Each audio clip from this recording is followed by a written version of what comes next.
juga berharap diganti uang tiket saya 4.300.000. Om Jul yang ganti ya. Ya, terima kasih. Saya dandan begini ini karena biasanya pertemuan kemarin itu saya bicaranya paling terakhir. Biasanya bicara terakhir itu pembacaan doa. Jadi saya pikir kali ini juga saya mau baca doa. Makanya saya berpenampilan seperti ini, tapi ya begitulah. Om Hayat ya. Oke, teman-teman, sebenarnya begini. Topik ini diangkat bermula dari suara seorang calon wakil presiden yang bernama Sandiaga Salahuddin Uno dari nomor urut 2. Tetapi apakah fenomena ini yang diangkat oleh Pak Uno itu berlaku untuk 02? Ternyata tidak. Kenapa? Karena fenomena ujian nasional dihapus itu sudah berlaku di era Jokowi, yaitu pada tahun 2016 itu Kemendikbud ya, Muhadjir Effendi ya, pada saat itu sudah berencana ada penghapusan ujian nasional.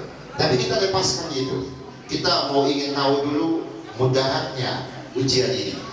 Pembicara pertama sampai pembicara kedua, walaupun mereka masih malu-malu memunculkan apakah dihapus atau tidak, saya Amarome yang dari Ternate ini menyampaikan bahwa ujian nasional itu harus dihapus. Saya tidak tahu nanti bentuk dialektikanya seperti apa, tapi saya menyatakan itu harus dihapus. Kenapa harus dihapus? Kan begitu pertanyaannya. Oke, saya mau bilang seperti ini, bahwa yang namanya Negara Kesatuan Republik Indonesia itu berbudaya, beragam, ekonominya, gitu kan, pendidikannya, sosialnya. Maka tidak boleh ada standar yang disebut dengan standar yang tunggal. Iya. Kenapa begitu? Karena kalau sudah ada standar tunggal, maka yang kita sebut dengan nilai Pancasilais dengan poin kelima atau nilai kelima itu pasti tidak ada, gitu. Tidak ada keadilannya. Karena dari satu daerah dengan daerah yang lain sudah tentu pasti ada perbedaan dari sisi ekonomi, politik, budaya dan seterusnya. Maka oleh karena itu pemahaman ini saya tidak sepakat. Kalau seandainya ada yang menyatakan bahwa ujian nasional itu sebenarnya dia hanya sebuah sistem, oke, kita sepakat itu. Tapi kalau ujian nasional ini dibuat, itu sebenarnya hanya satu tujuan, yaitu pemetaan sekolah secara nasional. Begitu ya.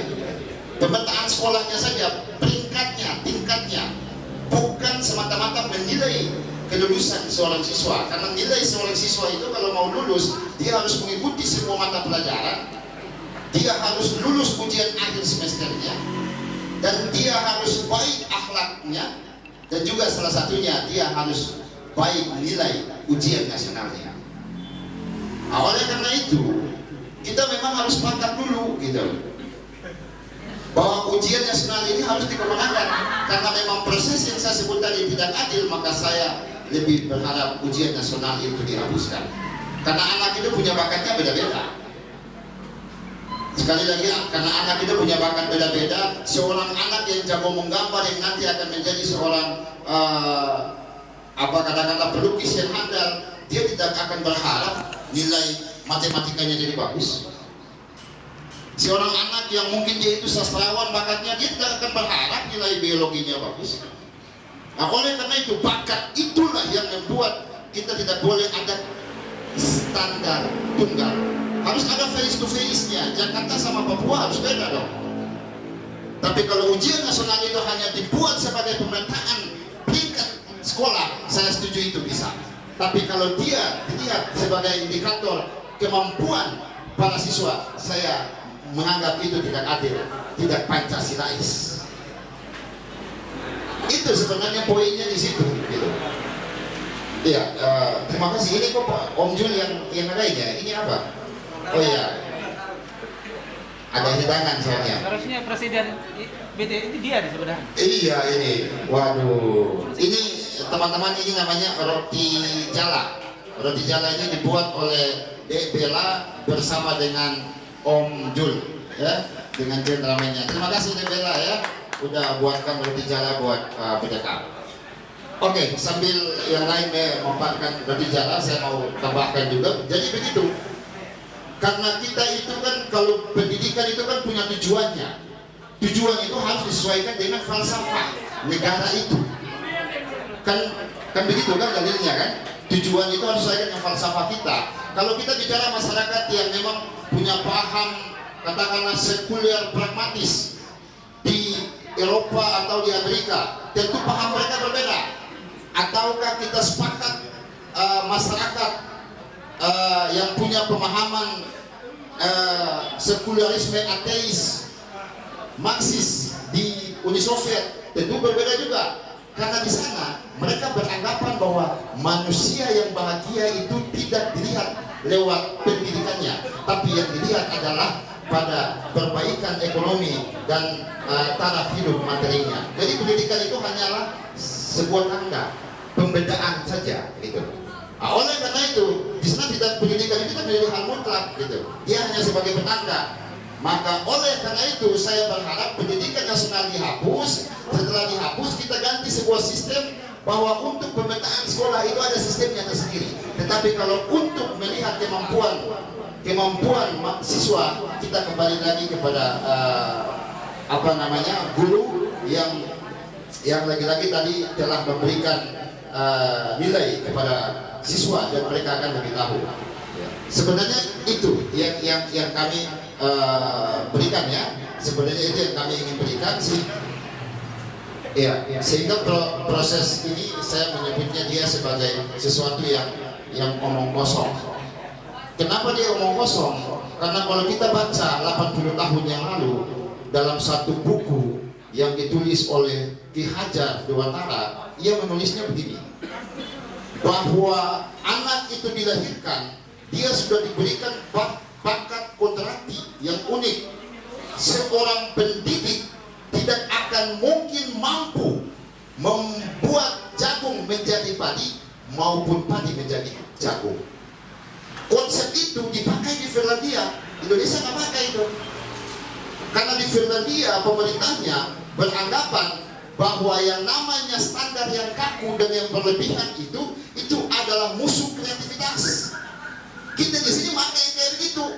Ini kan gila sebenarnya. Kita di sini lagi-lagi berpikir bahwa kalau jadi makanya pendidikan itu lebih kepada prestisinya. Yang penting gue S1, gue cari kerja gampang.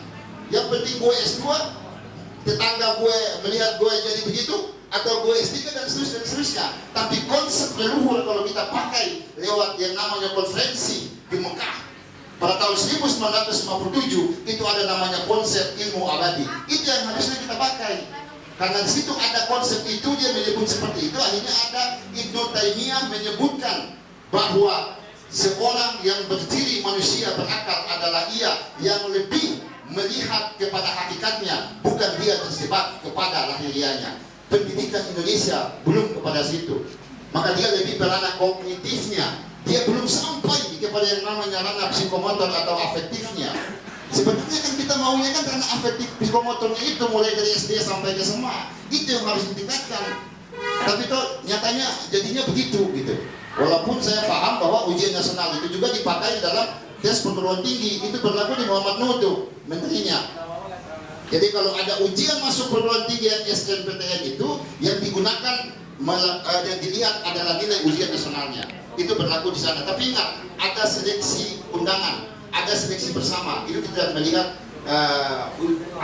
ujian nasional, karena itu dilihat adalah nilai rapotnya dan seterusnya.